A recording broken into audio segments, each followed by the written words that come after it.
I'm a bit of a do-it-yourself kind of guy, and it's less because I'm actually handy and more because I'm cheap.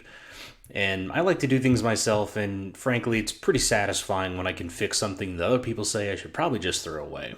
It's led me to do some kind of interesting projects, but there's one project I've always wanted to try, and that is a process called solder reflowing. And that's where you take a PC component and toss it in the oven for a certain amount of time, and it forces all the solder joints to hopefully strengthen and harden. And that's exactly what I'm going to be doing today with my currently defunct Zotac NVIDIA GTX 480.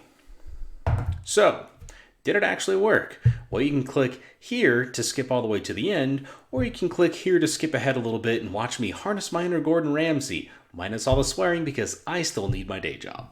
First, you'll need an oven. You'll also need a baking sheet of some variety, preferably an old one, and some aluminum foil to wrap around the baking sheet. You'll need some additional thermal compound to reattach the heatsink to the GPU, some precision tools, and of course, a card that you're willing to sacrifice to the computer gods. Lastly and optionally, one frosty adult beverage. In this case, I'm opting for 12 fluid ounces of the delicious Great Lakes Brewery Nosferatu. First thing you're going to want to do is remove everything off of the oven, and then preheat your oven to 385 degrees Fahrenheit, which is like, I don't know, a lot in Celsius.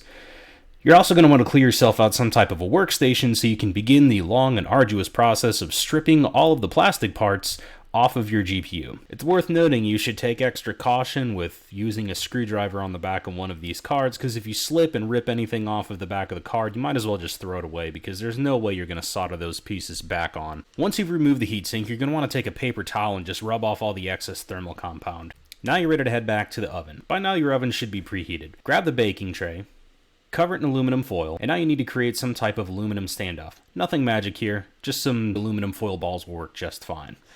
Create a handful of those, space them out on the tray, and then set your card on top of that. What you're looking for here is to make sure that the aluminum foil balls aren't touching any of the components, and the balls are high enough to keep any of the card components off of the bottom of the tray. When that's done, you want to carefully place the tray and card inside the oven for around 5 to 10 minutes until your solder's nice and shiny.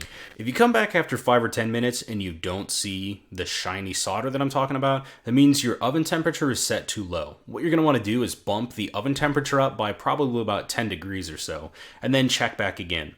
Once you have the temperature set correctly, set another timer for 10 minutes, and that's going to be the actual baking process.